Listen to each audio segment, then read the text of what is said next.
not liking your traffic. You know, you're hitting that 50 on the uploads, and they're like, "What the hell?"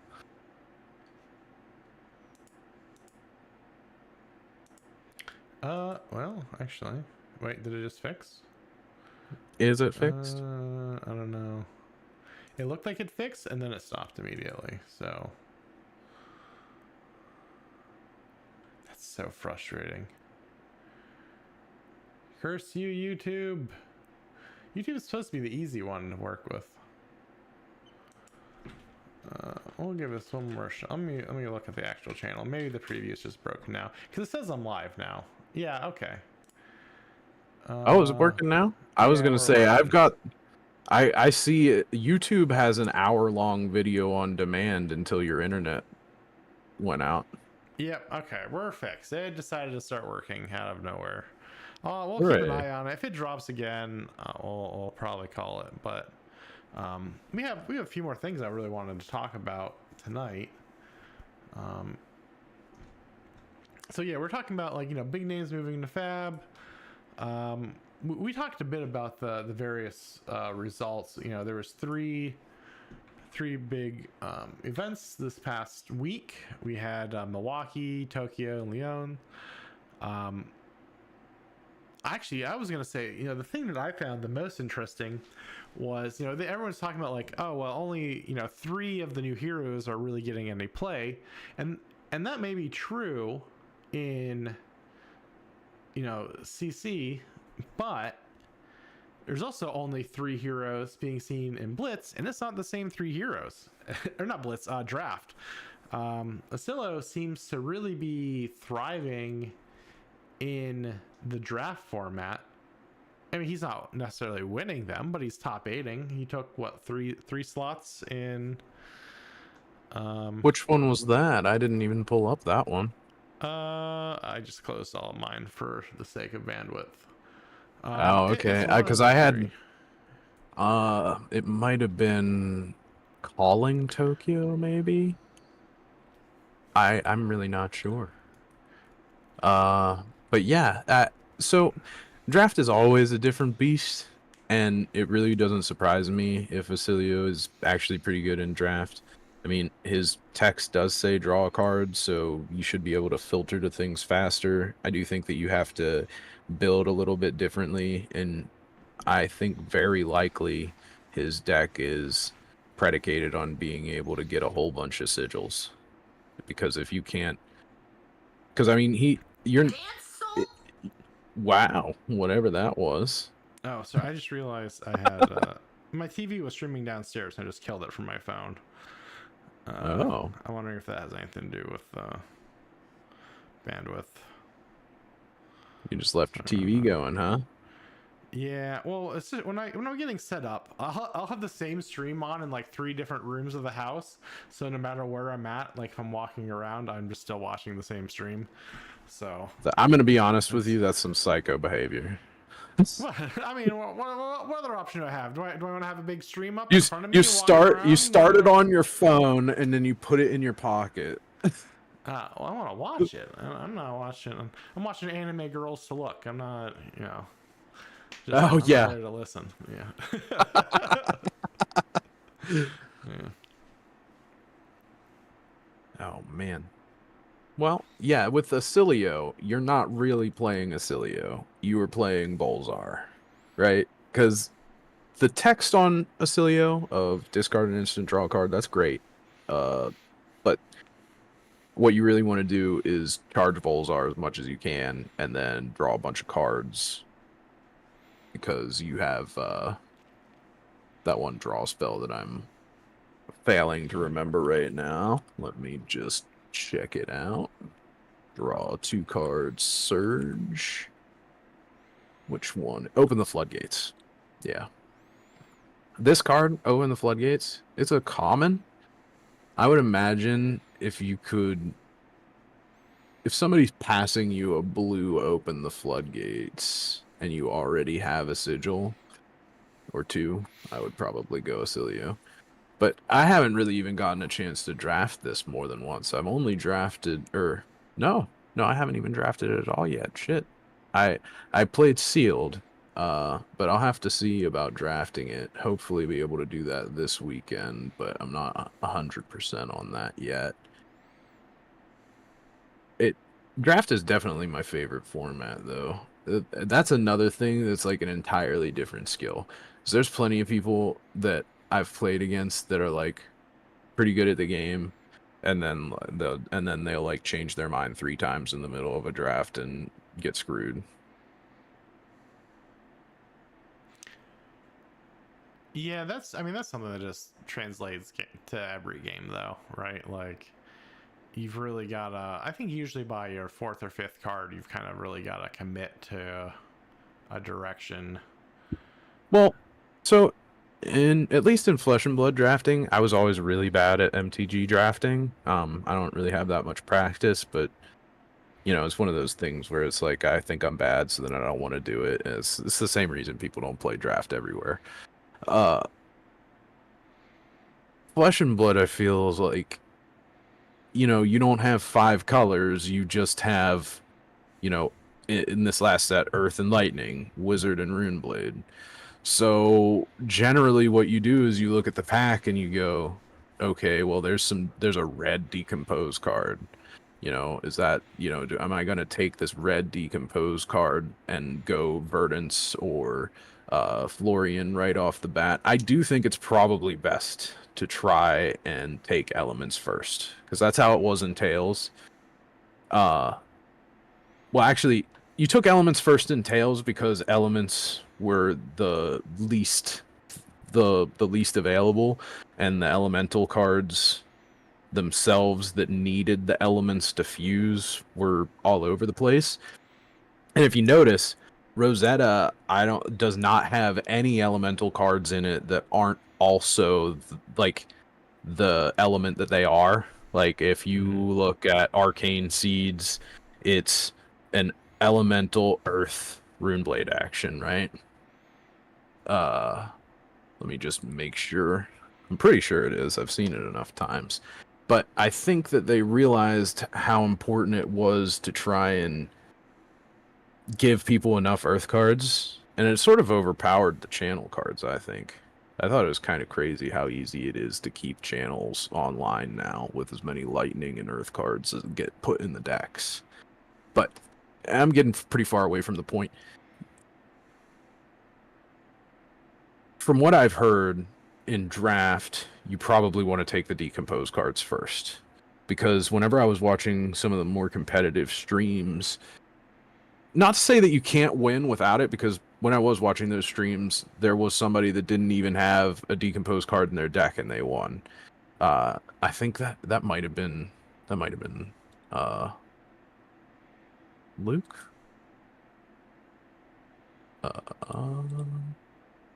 Yeah, it was Lucas Oswald, I think, did that. But I think that if you had a good decomposed card, you probably take that first. If you open it up and don't have any decomposed cards, I would probably take the strongest lightning card first, to be honest with you. Because Aurora and Acilio can both go wide, and I think a lot of people will go to Earth more because it's the easier one to play. So if you take your chance and somebody passes you something lightning, it's probably a good chance you'll get some more of it. But it's all a skill of being able to read the cards being sent to you as well, because as much as I can say, oh, you should do this or you should do that, if somebody passes you something that is the opposite of what you wanted to play when you sat down, you've got to be able to evaluate that. That's another reason I think people don't like draft as much, because you can't just pick whatever you want and still have a hope of winning. If you lock in and say, I'm going to play this, and then the person to your right is on it too, and you just stubbornly refuse to change, your deck is going to be awful. Yeah, I think, and that's why I think usually for me, I think my first 3 or 4 turns are really just picking powerful cards and seeing what ends up in my hand. And then whatever I see a lot of is the direction I go. So, like, if I was just getting handed like a lightning card after lightning card, then I'm electric, right? Like that's just kind of like where you want to go, because you don't want to have, you don't want to be dead set on Earth and then just not have any Earth, and then everyone's trying to pull after the same cards. But by pulling very strong cards, you might not play all of them, might not play half of them, but it doesn't necessarily give away what you're playing to the person to your right or left, whichever way you're starting your turn or your rotation. And they'll, one way or the other, there's really only, you're going one of like two directions. Like I think if I was going to be doing like draft prep for this set, I would treat it like Iron Chef. I don't know how familiar you are with how Iron Chef works. Very. Oh yeah. Well, I mean, do you know how chefs prep for Iron Chef? How they prep for it? No. Yeah. No, I don't. So I went to Johnson & Wales, like one of the top culinary schools in the country, top accredited school in the country, like top 4 in the world, whatever. But we trained a lot of Iron Chefs there. A lot of them were ex teachers from the school who would come back and train. And basically, how you prepare for Iron Chef is you have 4 or 5 complete menus already designed, and then they're all versatile enough for a certain type of chosen ingredient. So if it's like a vegetable theme, I mean, you'd have like a vegetable menu already planned out ahead of time that any like vegetable could slot into, or you'd have like a poultry dish that any poultry could easily slot into, right? So you have all of these big plans for each different type of category, right? And when I'm looking at drafting, I think of it the same way, right?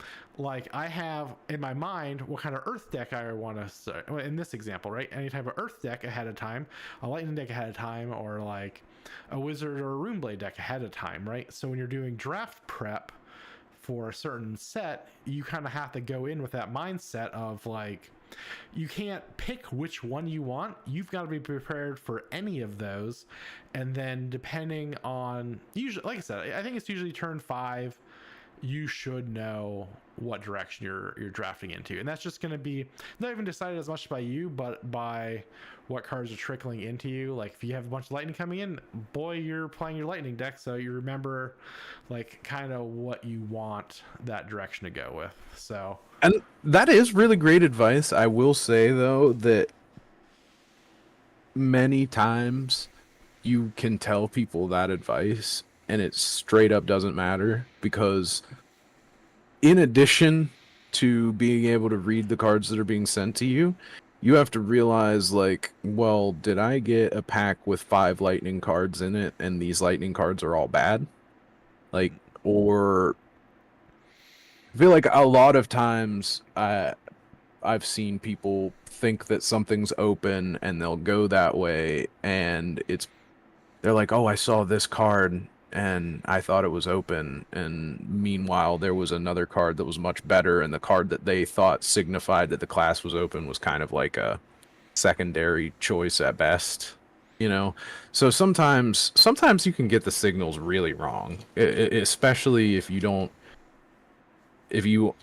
have a really good grasp of what cards are actually good. yeah, and I think something that can sometimes throw it off. I mean, people frown on money drafting, but it's just a reality, I think, of the format, no matter what game you're playing. Like, I remember it was a weird draft. It was like in a mall, like an hour away from me. Like everyone I played Magic with, we went up there. And in the first pack, the guy draws like a $300 card, like in his first pack before passing it. And he was like, you know what, money drafting is a big no-no, but I'm not passing up a $300 card after we drove an hour to get here. And I was like, yeah, I mean, I can't blame him. Was that the foil Tarmogoyf from Future Sight? That's the only thing I can think of that would have been like that. Oh, I mean, it would have been either that or some kind of rainbow foil version of Brainstorm, I bet. Oh man, no, I mean when we were playing it was Shoot, what was the set right before Onslaught? That wasn't the invasion block, was it? Man, I'm totally looking it up. blanking. Yeah, but it was right before the Onslaught block came out, and we were up there. Judgment. Judgment, yeah. Well, yeah. So Judgment's the third in that. What? That's the whole Odyssey, block, Torment, Judgment. oh, okay. Yeah. Yeah. Odyssey block. Yeah, it was something in an Odyssey block, and it was like crazy at the time. But I mean, sometimes you'll have that, and oh my gosh, to heck with you, YouTube. Oh, everything's dead again. What the heck is going on? Oh, I was gonna say, gosh. I did notice that our chat got buggy there for a second, so that must have been it. That's really annoying. I mean, I gotta say, I mean, I've been streaming. I stream 3 times a week, and I have never had this problem. It's not, well, I mean, I shouldn't say that. I haven't had this problem while streaming. I've had this problem playing video games, just because like the internet is questionable out in the middle of the woods. But yeah, Well, I was gonna say, I didn't know if maybe it could be my fault, but I think even the time that my internet cracked up, it just made my audio bad for you. It didn't wreck your stream. yeah, no, it would only be bad for your video on the stream. Damn. Yeah. Well, you know what? These things happen. Nothing. It's not like we're never gonna run into any kind of technical difficulties. It's all good. Yeah, it's just part of streaming. A little bit of scuff. Unfortunately, it's just gonna make editing all the videos together to make a podcast out of this very difficult. And I can't use YouTube for it because we lost a half hour of YouTube. I'm gonna have to pull it from Twitch probably immediately after this. Damn. That's all right. Let's see if this settles out. Yeah, I mean, we still got 21 minutes.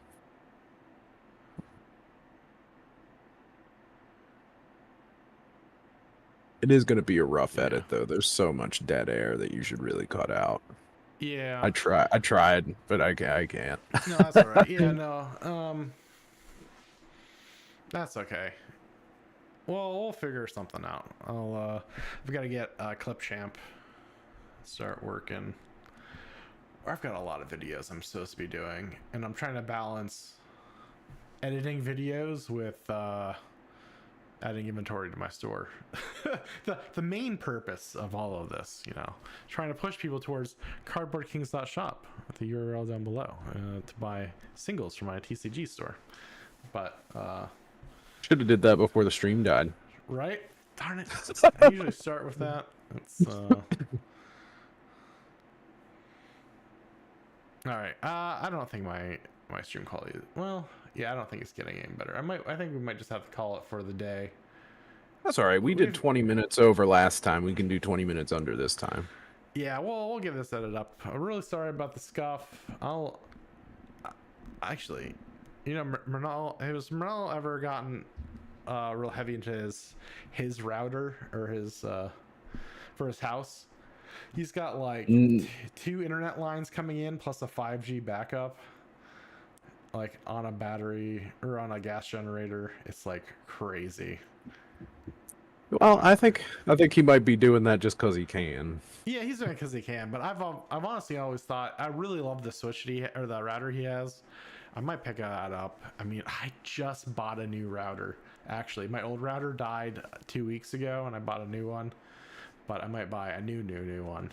I really like the idea of having a 5G backup on my line so that it can either. Well, what you got to do is you got to get the satellite backup so that you can still get the upload out if everything goes to shit. Oh yeah, well I think that's 5G, right? 5G's satellite, right? Or antenna towers, I guess. I don't have. I mean, luckily I built a cage around my router, right? So to protect myself from the 5G. But no. I don't know. I'll have to look at doing a second line. I kind of just want to bridge them. You ever see? You know how you can. Not to get. Well, I don't want to get too technical, but you have the ability to have like 2 network cards, have 2 different networks into it, and then you can have the throughput of both instead of just like a one or the other. I'm like, maybe that's how I go above my 50 upload up, is I have a second internet line, and then I have it combining them. I think it's called bridging. I don't know. I'll have to double check the network terminology, but we have lots of tech experience in networking. We should be able to fix a silly problem like bitrate, right? Well, not if it's not your fault. I mean, it's Yeah. the Redundancy, ISP. right? Redundancy. We'll get this figured out. I'll have to keep playing with it. I'll test with live schedulings as well. But yeah, we'll wrap up for now. We have a bunch of topics saved for next week. Or a couple at least. And yeah, if you want to hit up, like I said, we'll be yapping every Friday night at 7. I do 2 other streams throughout the week. Usually I'm trying to do at least 1 case opening a week, and then just a general sorting or a yap or a mail call or something unique. Some sort of Zatsu, as they call it. And if you want to know when those are happening, check the Twitter, the Facebook, or the Instagram. That's where everything gets posted. I actually have been doing the full week schedules instead of just making everything a guerrilla. So next week's schedule is already up on Twitter and everything if you want to keep an eye on that. And I'll work at YouTube scheduled streams again. They just typically don't work that well with multi-streaming, but that might be something I can test and work around. So, any final words, Andrew? Get routed, idiot. All right. Thank you, everyone, and we'll catch you next week.